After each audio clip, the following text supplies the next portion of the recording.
한국의 어느 작은 마을에는 오래된 저택이 하나 있었습니다.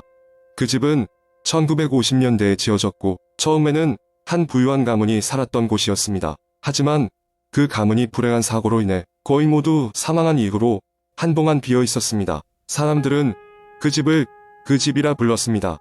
왜냐하면 집안에서 이상한 소리가 들린다거나 이상한 그림자가 보인다는 소문이 돌았기 때문입니다. 시간이 흐르면서 그 집은 잊혀졌고 이제는 마을 사람들조차도 그 집에 대해 거의 이야기를 하지 않았습니다. 그러나 가끔씩 지나가는 사람들에 의해 비밀스럽게 그 집에 대한 이야기가 다시 불거지곤 했습니다. 여름밤, 담쟁이 덩굴이 무성히 자란 그 집을 배경으로 진은 이 이야기의 주인공이 등장합니다. 진은 서울에서 대학을 다니고 있었습니다. 그는 여름 방학을 맞아 고향인 이 작은 마을로 돌아왔습니다. 고향의 공기가 그리웠고 특히 이 작은 마을에서의 여름은 매력적이었습니다. 진은 시원한 계곡과 푸른 들판을 거닐며 잠시 일상을 잊고 쉬어가기로 했습니다. 그러던 어느 날 진은 친구들과 함께 여름밤 산책을 나섰습니다. 그들은 어린 시절의 추억을 떠올리며 이곳저곳을 돌아다녔습니다. 이야기를 나누다가 자연스럽게 그 집에 대한 이야기가 나왔습니다. 야, 너희 혹시 그 집에 들어가 본 적 있냐? 친구 중 한 명이 물었습니다. 다른 친구들은 웃으며 고개를 저었지만 진은 왠지 모르게 호기심이 생겼습니다. 그 집은 항상 그에게 미스터리한 존재였습니다. 그래서 진은 친구들에게 제안했습니다. 우리 오늘 밤 그 집에 가보는 게 어때? 친구들은 처음에는 반대했지만 결국 진의 제안을 받아들였습니다. 그들은 늦은 밤 손전등과 카메라를 챙겨 그 집으로 향했습니다.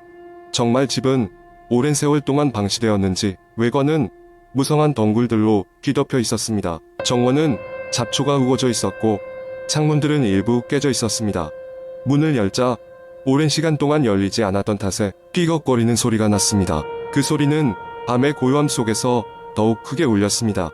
집안은 먼지로 가득 차 있었고 오래된 가구들이 어둠 속에 희미하게 보였습니다. 진과 그의 친구들은 손전등을 밝히며 방을 하나씩 둘러보기 시작했습니다. 그들은 주방, 거실, 서재를 지나쳤고 마침내 2층으로 올라갔습니다. 2층에는 여러 개의 방들이 있었고 그중 하나의 문이 살짝 열려 있었습니다. 진은 그 문을 향해 다가갔습니다. 그 방에 들어서자 진은 마치 시간이 멈춘 것 같은 느낌을 받았습니다.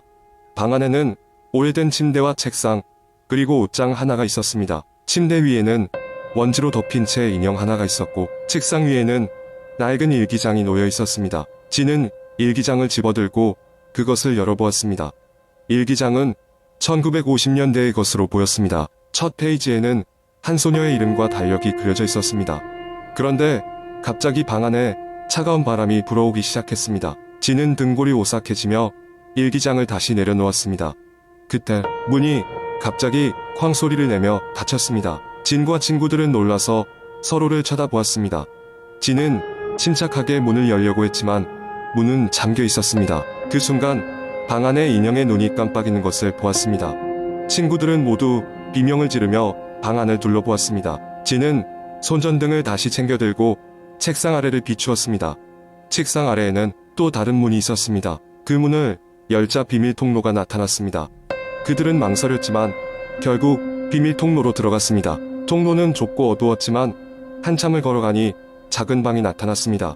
그 방 안에는 벽에 붙어있는 사진들이 있었습니다. 사진들은 모두 같은 소녀의 모습이었습니다. 그녀는 항상 같은 포즈로 같은 곳을 응시하고 있었습니다. 진과 친구들은 그 사진 속 소녀가 누구인지 궁금해졌습니다.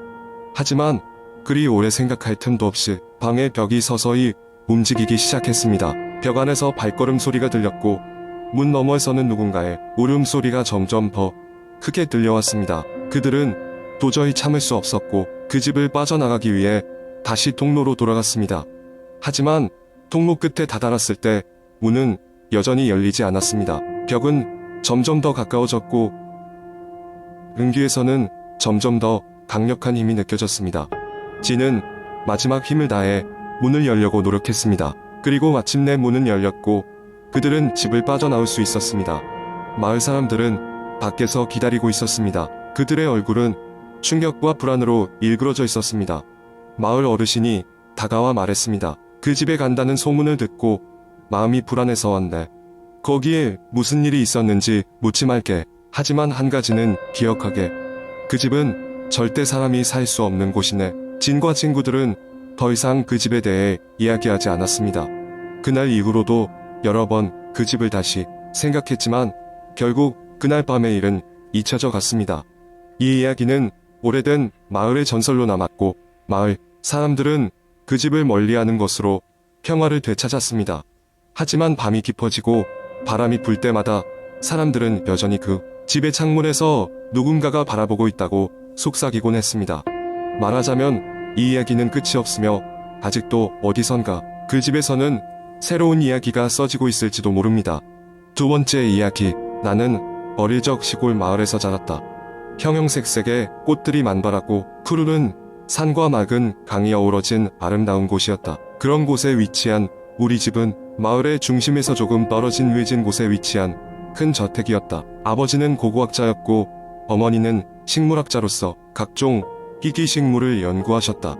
그래서 우리 집은 항상 먼지 쌓인 유물들과 온갖 식물들이 가득했다. 그러던 어느 날 아버지께서 일을 마치고 집에 돌아오시더니 큰 컬렉션 박스 하나를 열어 보이셨다. 안에는 고대 유물들이 잔뜩 들어있었고 가운데에는 특이하게 생긴 열쇠 하나가 놓여 있었다. 그 열쇠는 분명히 고대의 것이었으나 이상하게도 반짝이고 있었다. 집안에 유물이 넘쳐나는 게 흔했던 우리 집이었지만 그 열쇠는 뭔가 특별한 느낌을 주었다. 밤이 되어 침대에 누워 잠을 청하려던 중 문득 열쇠가 신경 쓰였다. 이상하게도 그 열쇠가 머릿속에서 지워지지 않았다. 나는 결국 잠도 못 이루고 다음날 일찍 일어나 열쇠를 몰래 챙겼다. 우리 집 근처에는 오래된 별장이 하나 있었는데 나는 그곳에 가보고 싶은 욕구를 참을 수 없었다. 어린 마음의 별장에는 비밀이 있을 것이라고 생각했기 때문이다. 별장은 최근에야 팔려 리모델링될 예정이었기 때문에 아무도 없었다. 나는 그곳으로 향하면서 왠지 모를 두려움과 흥분감에 사로잡혔다. 별장 안에 들어서자마자 나는 목이 가늘게 막히는 듯한 느낌을 받았다. 벽지는 낡고 나무 바닥은 삐걱거렸으며 먼지가 쌓여 아무도 오지 않았음을 나타내고 있었다. 갑자기 발밑에서 찰칵 소리가 나더니 뭔가 떨어졌다. 그것은 작은 목재 상자였고 안에는 놀랍게도 그 열쇠와 딱 맞는 자물쇠가 달린 미니 문이 있었다. 손이 떨리면서 열쇠를 문에 끼워 돌렸다. 문은 천천히 열렸고 그 안에는 작고 어둡고 축축한 통로가 나타났다. 나는 망설였지만 호기심이 이기고 말았다. 조심스레 통로로 들어섰고 느린 걸음으로 앞으로 나아갔다. 통로 끝에는 작고 변색된 문 하나가 있었다. 문을 열자 환한 빛이 뿜어져 나왔다. 그곳에는 오래된 책과 두루마리 그리고 고풍스러운 가구들이 가득한 방이 있었다. 방 가운데에는 커다란 침대가 있었고 침대 위에는 쇠사슬에 묶인 기이한 형체가 누워 있었다. 그것은 분명 인간의 것 같았지만 이상하게도 비정상적으로 길고 늘어난 팔다리를 가지고 있었다. 갑자기 그 형체가 움직이기 시작했을 때 나는 그 자리에서 얼어버렸다. 비명을 지르고 싶었지만 소리가 나오지 않았다. 형체는 천천히 일어나더니 내게 다가왔다. 도와줘.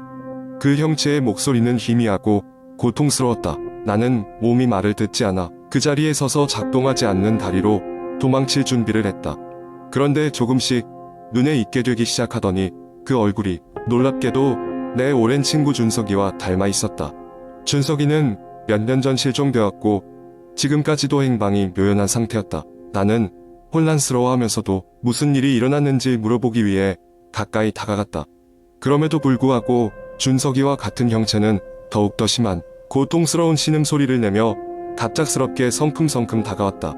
나는 뒷걸음질을 치면서 공포에 질린 채 문을 닫고 그 통로를 빠르게 벗어나려 했다. 하지만 발걸음이 그리 빨라지지 않아 점점 그의 존재가 가까워지고 있었다. 마침내 나는 통로 끝에 도달해 문을 닫고 열쇠를 꽉 쥐며 뛰기 시작했다. 별장을 빠져나왔을 때 이미 해는 뉘엿뉘엿 지고 있었고 나는 땀에 젖어 숨을 헐떡였다. 그날 이후 나는 아버지에게 그 열쇠와 별장의 이야기를 아무에게도 말하지 않았다. 하지만 그날 저녁부터 준석이의 얼굴을 한 형체가 간혹가다 내 꿈속에 나타나기 시작했다. 그는 항상 나를 바라보며 도와줘 라고 말하며 점점 더 가까워졌다. 나는 매일 밤 악몽 속에서 강된 기분의 발작처럼 일어났다. 그리고는 곧 미친 듯이 별장을 다시 찾으려 한 자신을 책망하며 두려움에 떨다 겨우 잠이 들곤 했다. 그리고 어느 날 밤 나는 모든 것을 송두리째 밝히려는 결심을 하고 별장으로 돌아갔는데 방은 텅 비어 있었고 그 형체는 사라진 뒤였다. 흉물스럽던 그의 모습도 책들도 전부 사라졌고 오직 방 한 구석에 작은 상자 하나만 남아 있었다. 상자를 열어본 나는 그 안에 가득한 준석이의 사진들을 발견했다.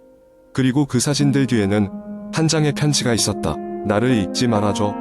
나는 그 편지를 읽으며 끝내 울음을 참지 못했다. 아직도 기억 속에서 그의 목소리가 들리는 듯했다. 나의 이야기는 여기서 끝나지 않았다. 나는 준석이의 실종은 결코 단순한 일이 아니라는 것을 더 이상 의심하지 않았다. 하지만 그것을 밝히는 일은 과연 언제 나올지 아무도 알 수 없을 것이다.